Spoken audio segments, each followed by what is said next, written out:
Okay, time for Bandit level 25 to level 26. Level goal. Logging into Bandit 26 from Bandit 25 should be fairly easy. The shell for user Bandit 26 is not /bin/bash, but something else. Find out what it is, how it works, and how to break out of it. And commands you may need to solve this level are ssh, cat, more, vi, ls, id, and pwd. Okay, so let's have a look at this. Logging into Bandit 26 from Bandit 25 should be fairly easy. So let's have a look and see what we've got in our home folder. We have an SSH key. So yep, they're telling the truth. It does seem like it will be fairly easy to log into Bandit 26. We just need to specify this SSH key when we log in with SSH, and it should authenticate us as Bandit 26, or we'd at least expect it to, right?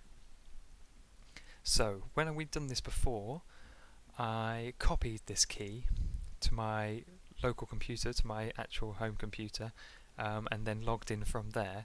But we can log in directly from Bandit 25, and that way we don't have to mess around copying any keys or anything like that. What we do is use the command ssh and Bandit 26, and now it's at localhost because we're already connected to the correct machine. We don't need to specify the port, we just need to specify the identity file, which is this Bandit 26 SSH key. Okay, so that looks good. So let's hit enter, and it asks if we want to continue connecting, which we do. And okay, we're kicked straight out. We're back to Bandit 25. Our connection was closed.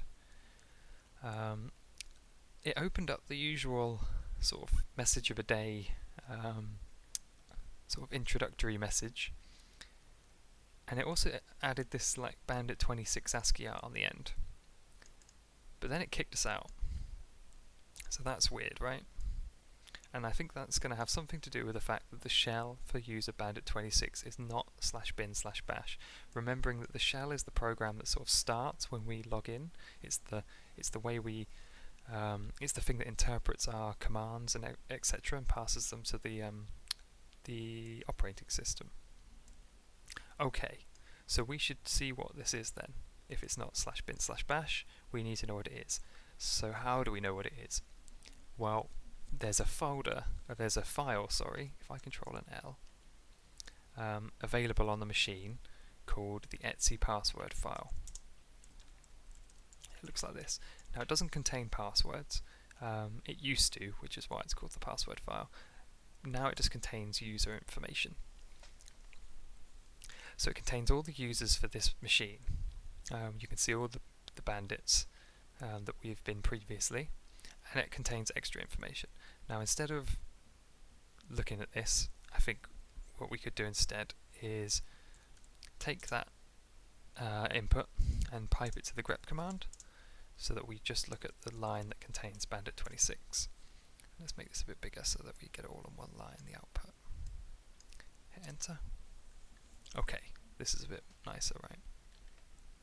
So we've got this line. It's sort of several fields separated by colons. If you can see colons here and here.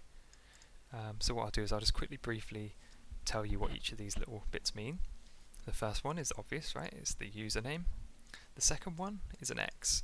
That was where the password used to be, and now it just means that there's the password is stored in the etc shadow file, which is where passwords are stored now, in an encrypted format. So that's sort of like a little placeholder sort of thing. This is the user ID, the numerical user ID. This is the numerical group ID. This is a sort of like a comment field. This one here is the home folder for that particular user. And this last one is, ignore that. This last one is the one that we're after. This is the shell. Now you can see up here that the shells were mostly /bin/bash. But this one has got this user bin show text. So what's going on? What is executing whenever we try to log on? It's not a normal shell. So I think we should read to see what this thing is. So let's cat.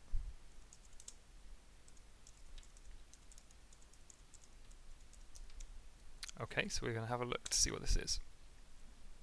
And it's a script. It's a shell script. We've got this usual starting line. This means it's been interpreted by the shell, and it doesn't always have to be bash. It can be, there's a few different types of shell.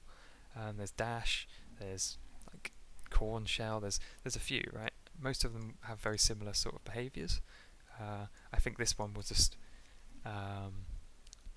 go to like a default shell, I believe. I'm not entirely sure. Then we're getting this export command, which is just setting a variable, setting this environment variable called term, setting it to Linux. Now, if you want, you can look up environment variables. They're a handy thing to sort of have a slight understanding about.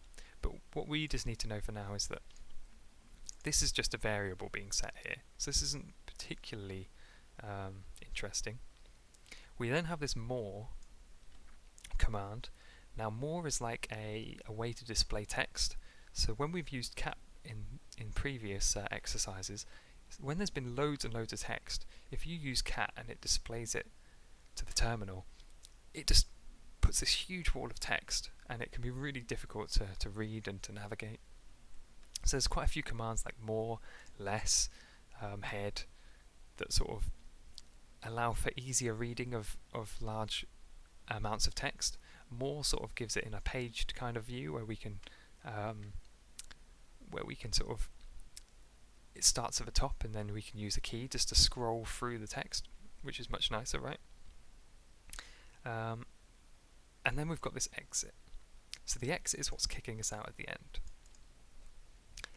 So we've got a problem, right? Whenever we log in as Bandit 26, this script is gonna run, and as long as it hits here, it's going to kick us out.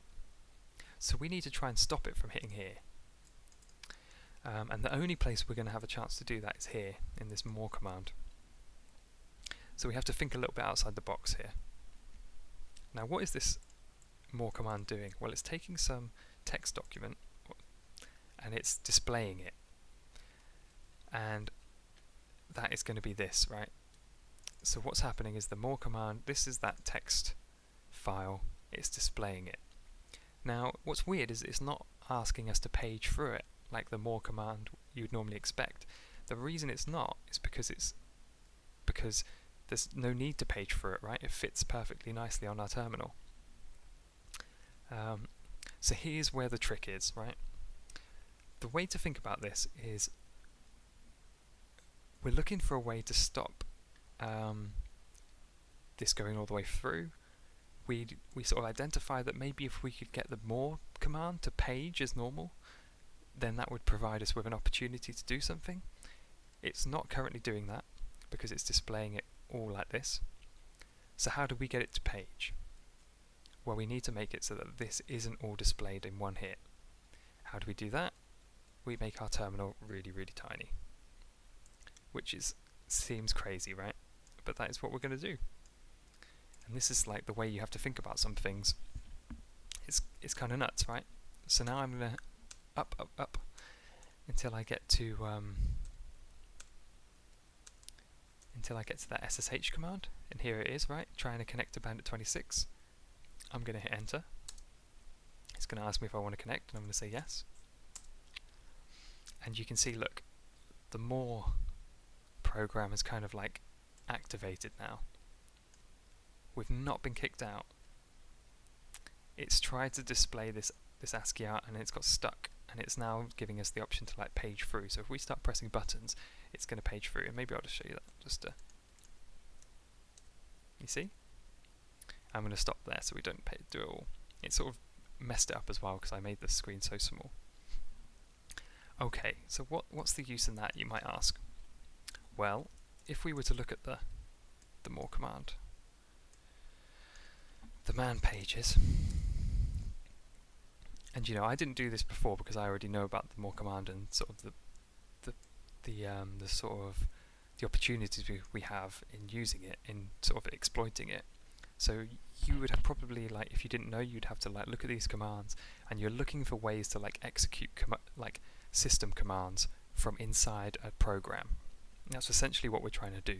because our ultimate goal is to get ourselves a shell, a bash shell, on Bandit 26, so that we can navigate and perform commands as we normally would do. So that's like our end goal, and finding any sort of way to execute commands is a plus. Yeah, that's like a step in the right direction. So one of the things we can do on the more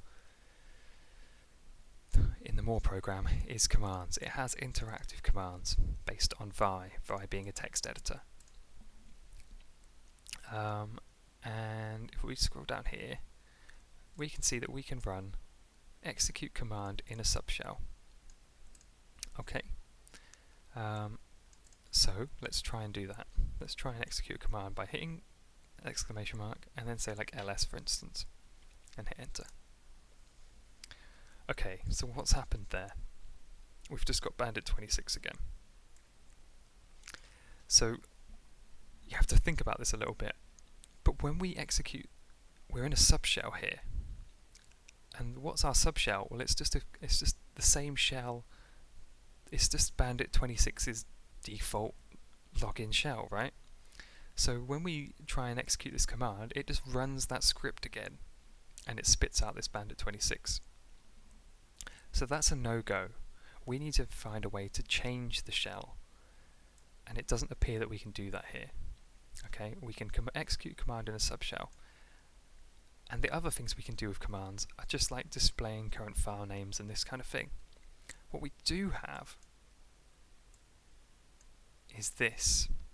We can start up, oh heck, oh my goodness, don't know what I just did then. Okay, let me just hit, here we go, sorry about that. What we do have is this v command, which starts up an editor at the current line. So, if we open up this editor, which defaults to Vi, okay, and that's great because if we know anything about Vi, we know that we can execute commands from Vi. So this is something that you learn with a bit more experience, I guess. But, you know, this was the only step we could take anyway, essentially. So that's what we're going to do. We're going to click V and open up this editor Vi. Now, at this point, you can look at the man pages for Vi and see if there's a way of executing commands. But you can also just use Google, right? So let's use Google. Shell commands from inside Vi, and you're going to see that I've looked at these things before, of course, right? So we can look at this one, and is it possible to type a bash command inside Vi and get standard out? And we've got an answer, yes.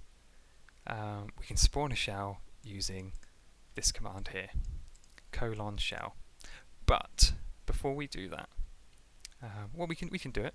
Why not? Let's just do it. And nothing happens, right?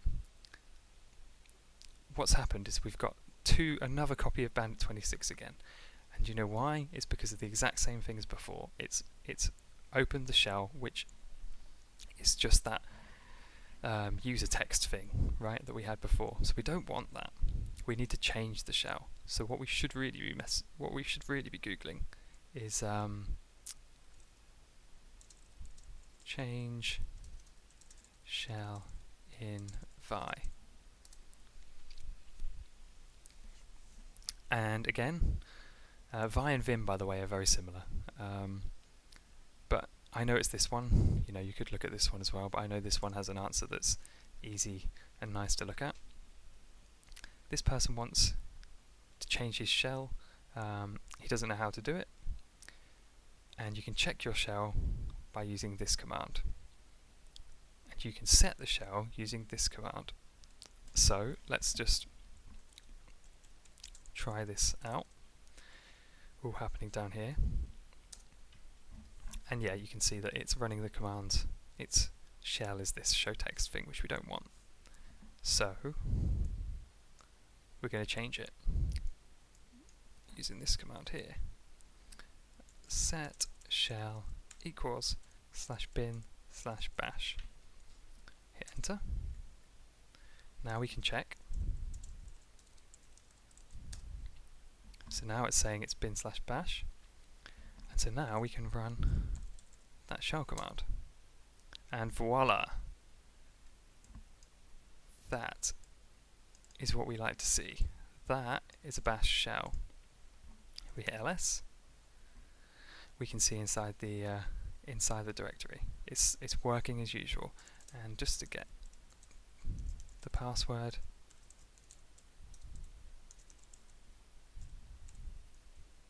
because why not? There's the password for Bandit 26. But we have a shell. Now, I've gone right round the houses with this. I've tried to be as slow and as steady as possible, because I remember when I did this the first time and I was well confused.